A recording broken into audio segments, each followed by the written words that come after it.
গত প্রায় 50 বছর আগে শহীদ রাষ্ট্রপতি জিয়াউর রহমান খালটিকে খনন করেছিলেন এবং এই খাল খনন করার ফলে আজকে যদি আমরা ইনশাল্লাহ আবার এই 4 কিলোমিটার এই খাল আমরা এই 4 কিলোমিটার খাল ইনশাল্লাহ পুনর্খনন করব।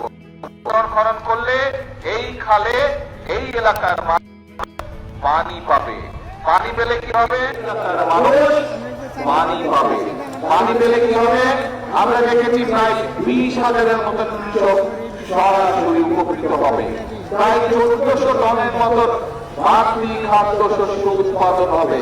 প্রায় 72,000-এর মতন মানুষ সরাসরি উপকৃত হবে এই খালে পানি আসলে। এখন প্রিয় ভাই বোনেরা, এই যে 18,000 কৃষকের কথা বললাম, এই যে 1400 টন প্রায় বাড়তি খাবার যে উৎপন্ন হবে এই খালে পানি আসলে, প্রায় 72,000 মানুষ সরাসরি উপকৃত হবে। এই মানুষগুলা কি অন্য এলাকা নাকি এই এলাকা? এই এলাকা। তাহলে এই খালে পানি থাকলে উপকারটা কাদের হবে ভাই? এই এলাকার মানুষের হবে।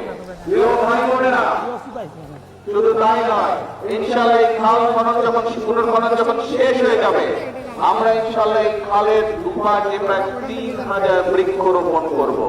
কোন মা মনে আছেন যারা ঘরে হাঁস পালেন বা হাঁস পালতেন আগে, কিন্তু এই খালে পানি না থাকার কারণে অনেকের ঘরে সেটা সম্ভব হয় না, কিন্তু যখন খালে পানি থাকবে তখন মা বোনদের জন্য একটি বাড়তি রোজগারের সুবিধা হবে হাঁস পালনের মধ্যে দিয়ে। সম্ভব এটা?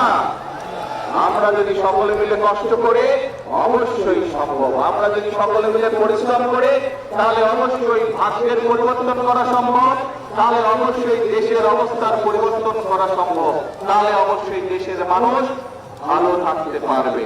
আমাদের রাজনীতি অর্থাৎ বিএনপি